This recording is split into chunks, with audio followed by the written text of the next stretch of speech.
Hai, masih bersama saya, Mr. Z Bicara.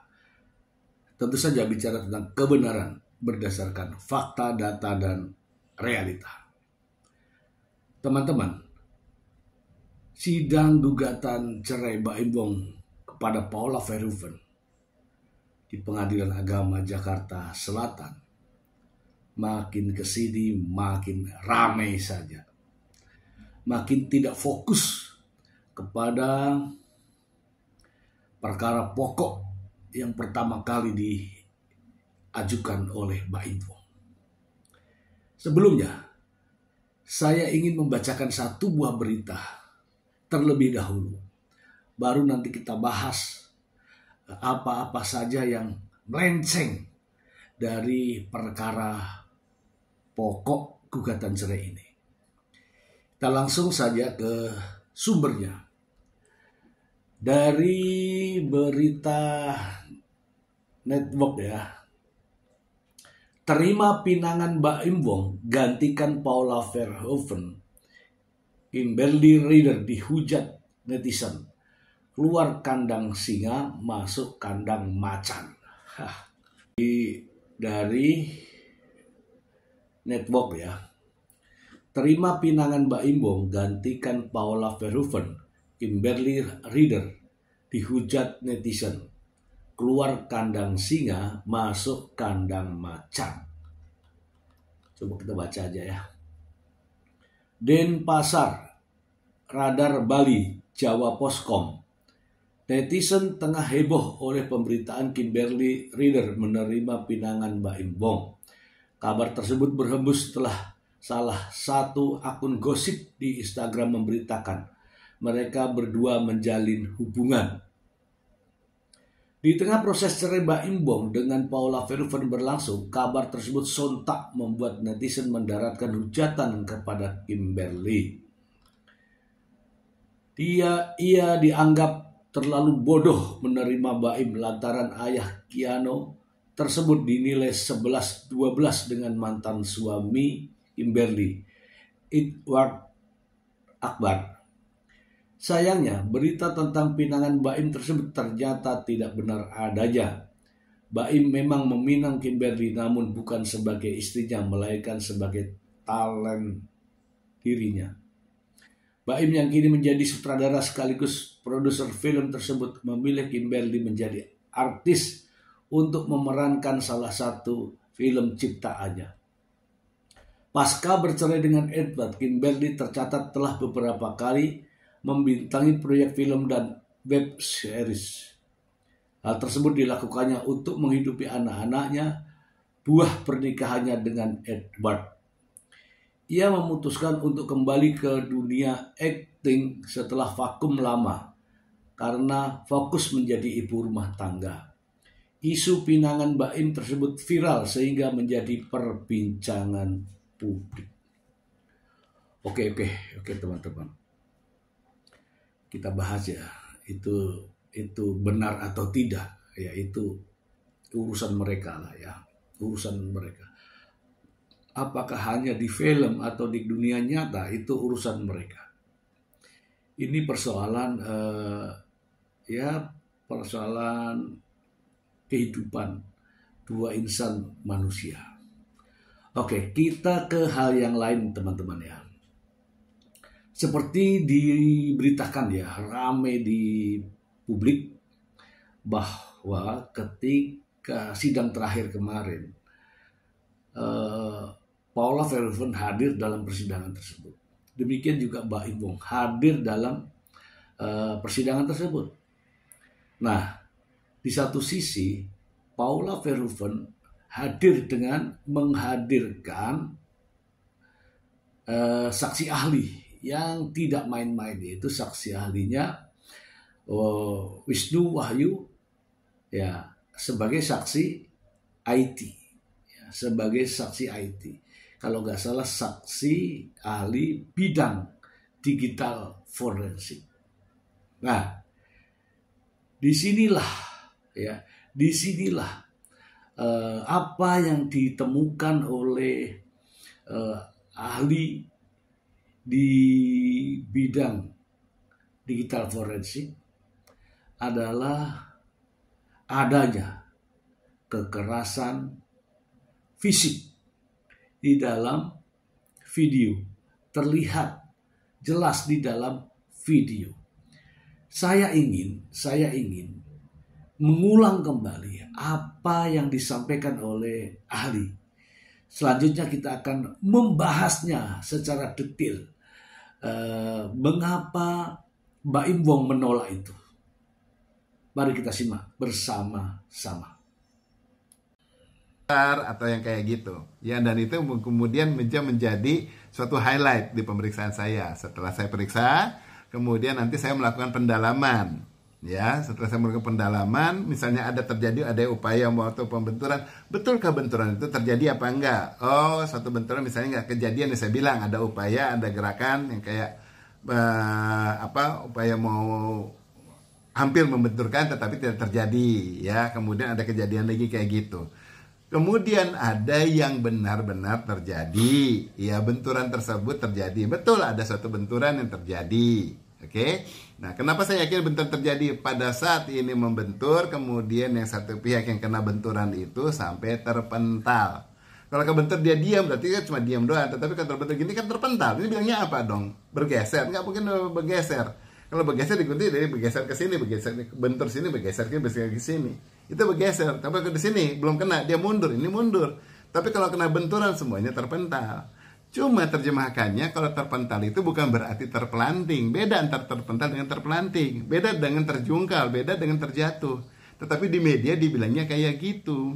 Ya, saya sudah utarakan bahwa sidang tersebut secara tertutup. Jadi hasil dari sidangnya dan apa yang saya sampaikan tidak bisa saya buka kepada publik. Kalau publik aja nggak bisa, apalagi ke wartawan juga. Ya, kepanjangan dari publik pasti akan saya jaga. Nah, penjelasan ini sebenarnya durasinya ada 10 menit ya. Namun saya mengambil inti pokoknya saja, hanya 1,5 menit. Apa pentingnya penjelasan dari ahli ini? Begini teman-teman. Ini no skip ya, no edit ya. Silakan Anda simak baik-baik ini ya. Baim Wong menuduh Paula Verhoeven selingkuh sehingga mengajukan gugatan cerai. Oke teman-teman. Dalam perjalanan sidang, setelah dilakukan mediasi tidak ketemu ya, tidak menemukan titik temu, sehingga sidang terus berjalan. Nah, terkait dengan gugatan cerai dengan pokok persoalan adanya perselingkuhan, makin kesini sulit untuk dibuktikan. Oke? Kira-kira ini pendapat Anda nih ya. Kira-kira apakah yang akan diputuskan oleh hakim ketika tuduhan perselingkuhan itu tidak terbukti? Karena adanya perselingkuhan, maka digugat cerai. Kalau perselingkuhannya tidak ada, maka inilah yang diragukan. Jangan-jangan. Maka muncullah isu. Apa? Isu adanya trauma anak. Trauma anak yakin juga tidak bisa dibuktikan. Sehingga apa? Sehingga hakim akan mengambil keputusan yang ya kemungkinan bisa saja bercerai, kemungkinan juga bisa tidak, karena ada hakim 3 yang akan berpendapat.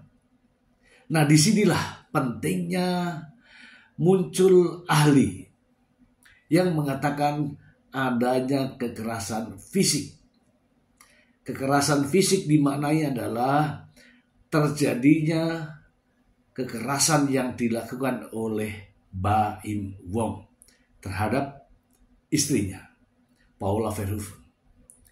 Dari adegan, dari video, dari tayangan CCTV yang dianalisis oleh ahli, maka memunculkan bukti baru, yaitu adanya kekerasan fisik. Jika perselingkuhan tidak terbukti, jika trauma anak tidak terbukti, maka hakim akan menilai adegan ini, yaitu dengan adanya kekerasan fisik. Keuntungannya adalah ketika kekerasan fisik yang dilakukan oleh Baim Wong terhadap Paula Verhoeven, maka akan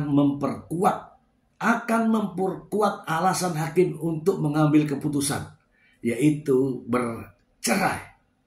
Dan itu juga keinginan daripada Paula Verhoeven. Wah, nanti gawat nih kalau tidak terbukti selingkuh, jangan-jangan tidak diberikan putusan cerai. Trauma anak jangan-jangan tidak ada putusan cerai.